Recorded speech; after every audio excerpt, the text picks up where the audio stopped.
UAE এর Abu Dhabi এবং Dubai শহরে কাজ করতে গিয়ে বিপাকে পড়েন মালদা এবং নদিয়ার বেশ কিছু পরিযায়ী শ্রমিক। ভিডিও কল করে বাড়ির সাহায্য চায় তারা।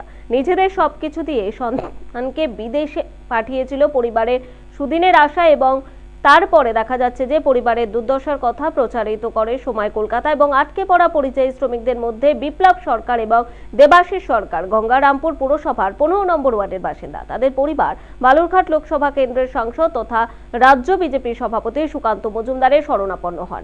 বিজেপির রাজ্য সভাপতির প্রচেষ্টায় দুবাইয়ের আটকে পড়া শ্রমিকরা বাড়ি ফেরেন। 29 ডিসেম্বর বিজেপির রাজ্য সভাপতির জন্মদিন, আর এদিন তিনি উদ্ধার হওয়া পরিযায়ী শ্রমিকদের সঙ্গে সাক্ষাৎ করেন গঙ্গারামপুরে। সেখানেই পালিত হয় বিজেপির রাজ্য সভাপতির জন্মদিন।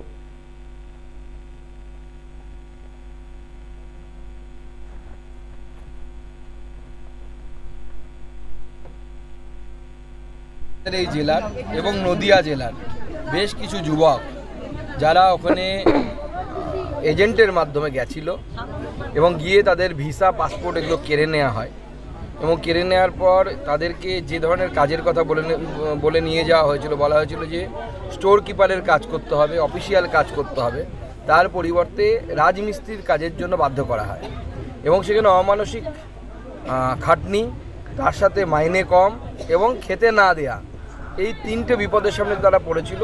শ্রী জয়শঙ্করের প্রচেষ্টায় তারা বাড়িতে ফিরে এসছে। তারা সবাই একত্রিত হয়ে দক্ষিণ দিনাজপুর জেলার গঙ্গারামপুরে ফিরে এসেছে। এর মধ্যে থেকে কয়েকজন 6 জন আছে কৃষ্ণনগরের বাসিন্দা, নদিয়া জেলার বাসিন্দা। আমি আজকে তাদেরকে টিকিট করে দিচ্ছি যাতে তারা বাসে করে নদিয়া যেতে পারে, আর বাদবাকি যারা এখানকার স্থানীয় তারা এখানেই থাকবে।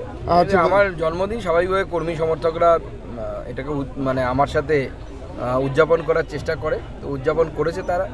আমি তো নিজে খুব একটা উদযাপন করি না, তো যাই হোক আজকে কর্মী সমর্থকদের পাল্লায় পড়ে করতে হলো।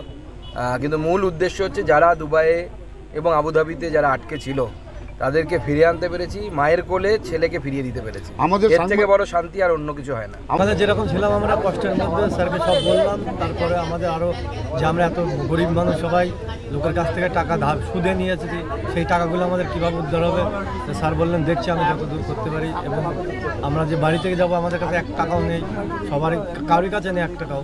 স্যার বললেন আমাদের টিকিটের ব্যবস্থা করা হবে, বাসের টিকিট কৃষ্ণনগর পর্যন্ত। এই দুবাই থেকে ফিরিয়ে আনার জন্য কি সন্ধ্যাকে ধন্যবাদ জানালে? অসংখ্য ধন্যবাদ। আমরা যে কজন বাড়িতে এসেছি ঘুরে আবুধাবির থেকে কলকাতা পর্যন্ত, স্যার আমাদের টিকিট দিয়েছিলেন এবং এর জন্য স্যারকে অসংখ্য ধন্যবাদ।